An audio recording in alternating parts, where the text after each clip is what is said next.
Welcome to another episode of Spooky Slumbers, designed to help you sleep like the long departed. Tonight we're visiting a haunted chocolate shop set in an English village.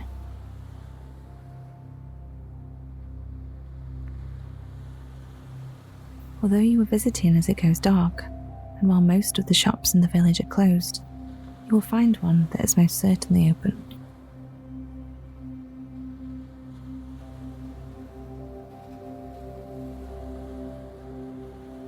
The people of the village always wonder how the chocolates of the chocolate shop are so delicious, even though nobody has ever seen any confectionery making going on.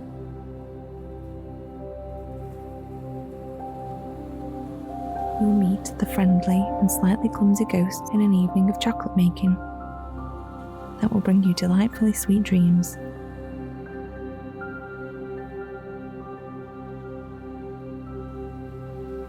And you'll hear the story of how the haunted chocolate shop came to be.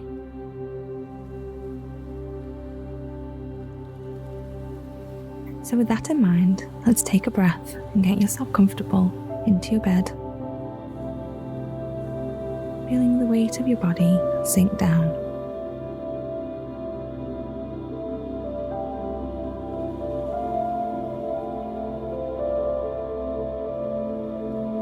Taking a breath and closing your eyes, you let your body go, surrendering to sleep.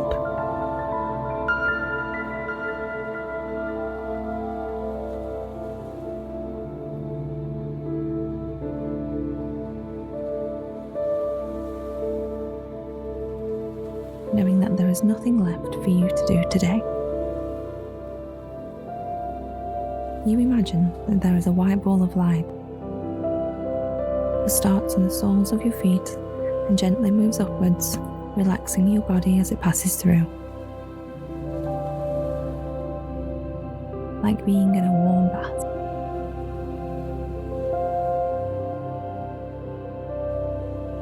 First your feet, then your legs, and your stomach, your chest and arms.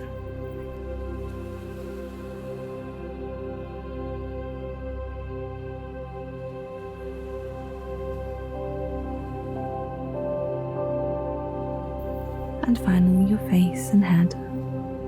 You now feel completely relaxed. Thoughts may come and go, but you let them slip through your mind without placing any importance on them. You let them go off into the English village in front of you, where they will get carried away by the breeze.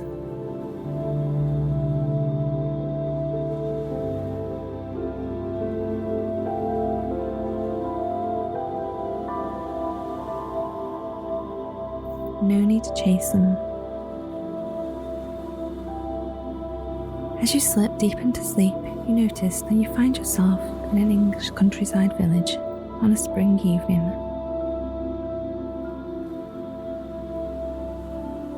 As the sun is just beginning to set in the sky.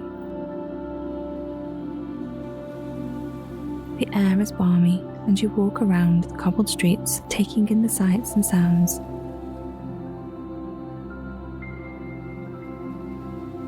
Even though the shops are closed for the evening, you'll quite happily glance through the shop windows and see what they have on offer. There is a village store which is bursting with leafy green vegetables, ripe red tomatoes, and purple grapes and plums.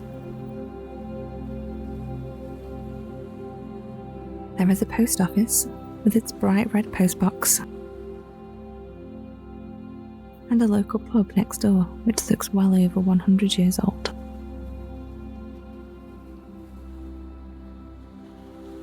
There is a furnishing shop with ornate curtains and lamps in the window, and a bookstore brimming with all kinds of books.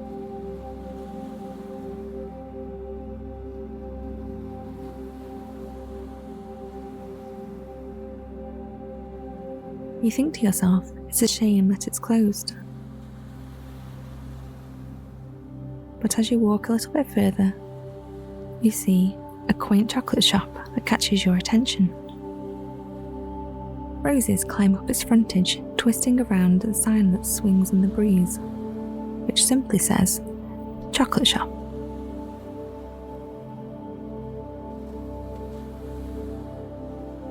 At first, you think you see movement inside the shop. But this can't be the case, as all the lights are off and the sign on the door clearly says, "Closed." You look through the window to see an array of gleaming chocolates. There are truffles and pralines and florentines and fudges.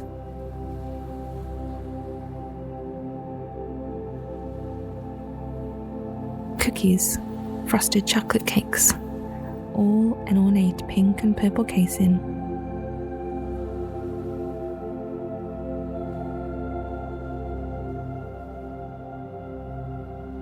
As the sun slips behind the horizon, the stars become bright in the midnight blue sky. From the corner of your eye, you think once again that you can see something moving in the back of the shop.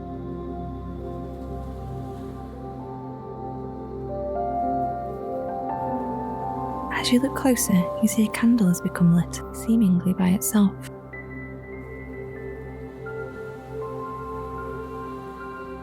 One after another, candles light around the chocolate shop, but there seems to be no one around.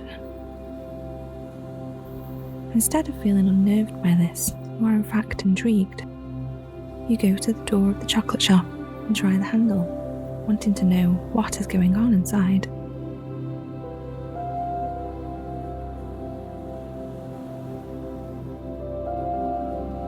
You're met with no resistance at all, and the door opens. You are greeted with the sticky, sweet smell of chocolate. When you step inside, you notice that the shop is actually much larger than you expected, with types of chocolate you could never have imagined.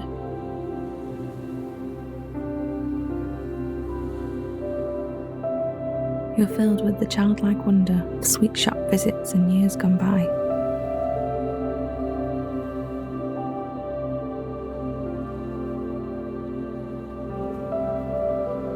Just then, you think you see something again. Movement of some kind, but you couldn't say exactly what. You ask out loud if anyone is there, and in that moment, some spirits come to view from all areas of the chocolate shop, some spilling out from cupboards, and some oozing out of the shadows. They don't seem too upset by your appearance at the shop.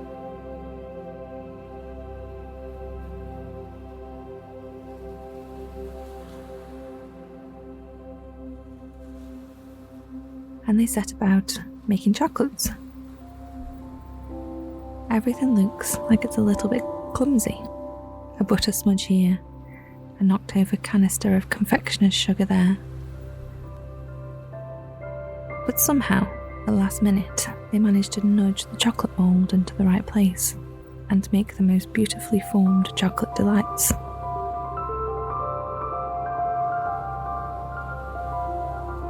The spirits seem happy with their work. They are playful and having fun. You wonder why on earth a chocolate shop is filled with ghosts in the first place. The spirits, sensing your intrigue, begin to explain the story. They gesture you to a chair as you settle in.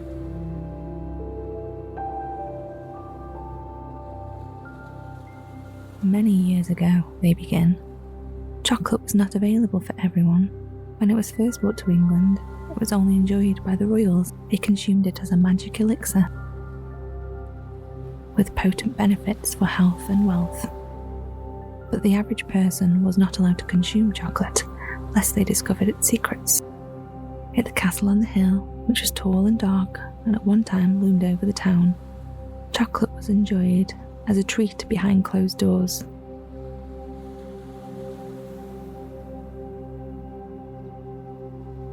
There was, however, a servant that prepared and served the chocolate in the castle, but he was told never to taste the chocolate, or a terrible fate would befall him. And for many years he made the chocolate. He made drinking chocolate, and chocolate bars, and chocolate truffles. And he served it to the royals at banquets, all while sticking to his word that he would never taste a single drop.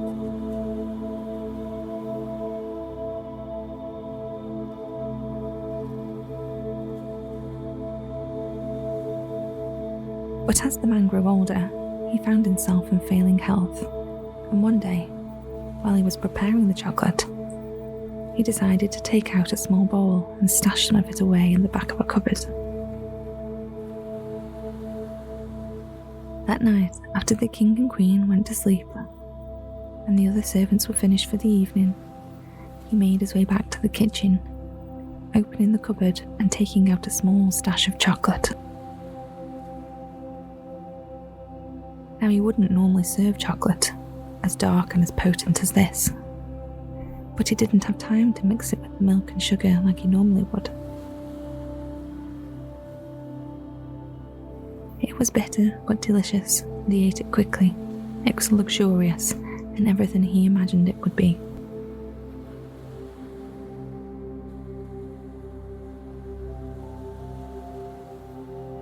The following morning, he awoke and he had never felt better. His aches and pains were gone, and he was no longer in ill health. But that wasn't the only thing that happened to him. In the days that followed, he started to receive excellent luck.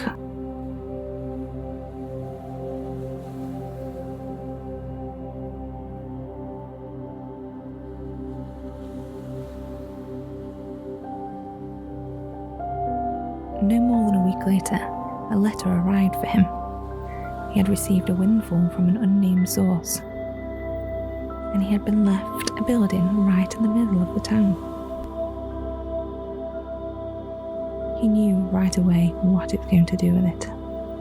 He would bring the magic of chocolate to the people of the town. And that's exactly what he did. He was so busy, in fact, he could no longer fulfill the demand alone, and he was having to turn people away. He would make chocolate from morning until dusk, and still could not fulfill the town's demand. As they became healed and received extraordinary luck, word got out, and people from miles around were coming to visit the chocolate shop.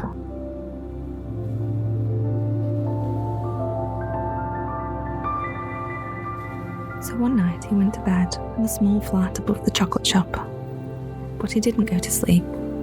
He stayed up, and when the clock struck 3 a.m, he lit a candle and crept down the stairs. What he saw would have been completely unbelievable if he hadn't already started to believe in magic.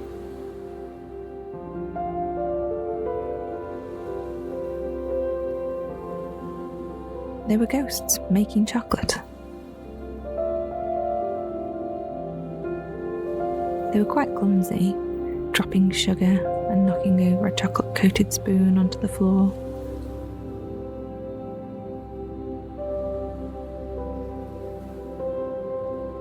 But they made beautiful chocolates, enough for the people of the town and for all of its visitors. And that's the way it's remained for over 100 years. Now you understand the story of how the haunted chocolate shop came to be. The spirits beckon you out of your chair, and one puts a fluffy white chef's hat onto your head and drapes a white cotton apron around you, handing you a mixing bowl.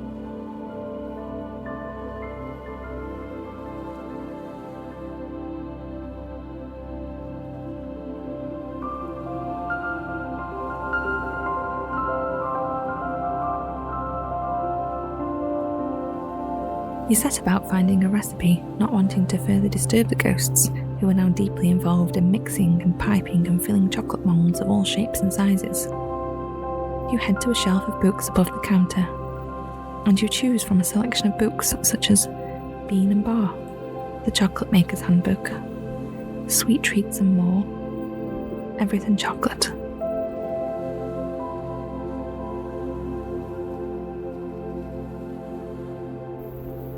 You see a book which looks more like a journal. It's full of notes, and many of the recipes are underlined. One page of it is dog-eared and covered in chocolate splodges.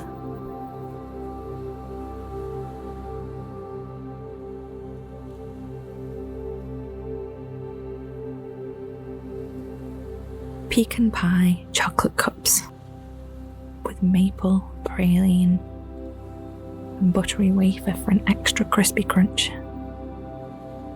Perfect for a spooky evening and a haunted chocolate shop, you think to yourself.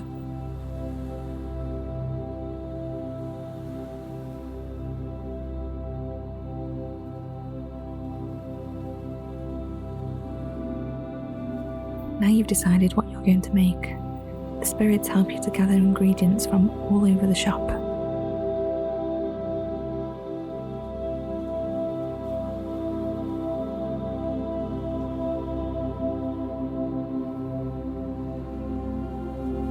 From jars and packages, some in cupboards, some on shelves.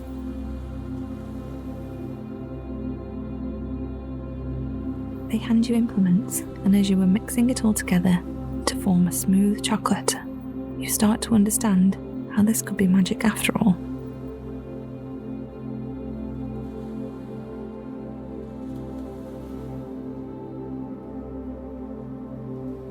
You pour the chocolate into its mould, and it sets faster than you could imagine.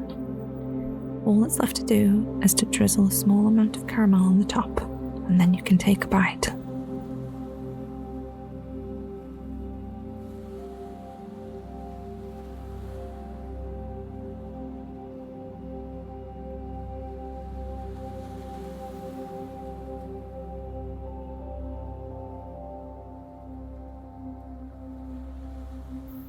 The ghosts gather round, encouraging you to taste the chocolate of the haunted chocolate shop.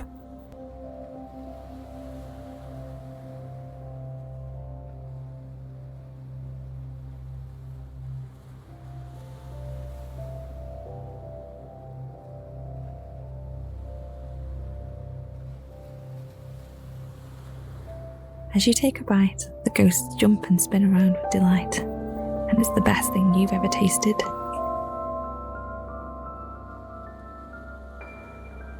Smooth and sweet and somehow magic.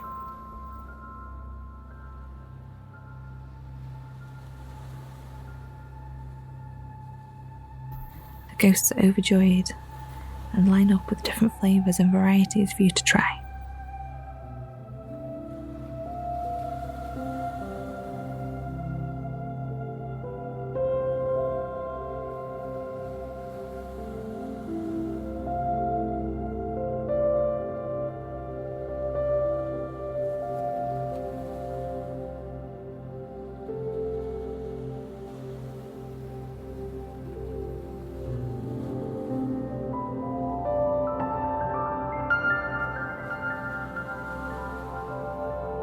When you wake in the morning, you know that the chocolate shop will be open, spotlessly clean, and filled with delicious magic chocolate for everyone to try.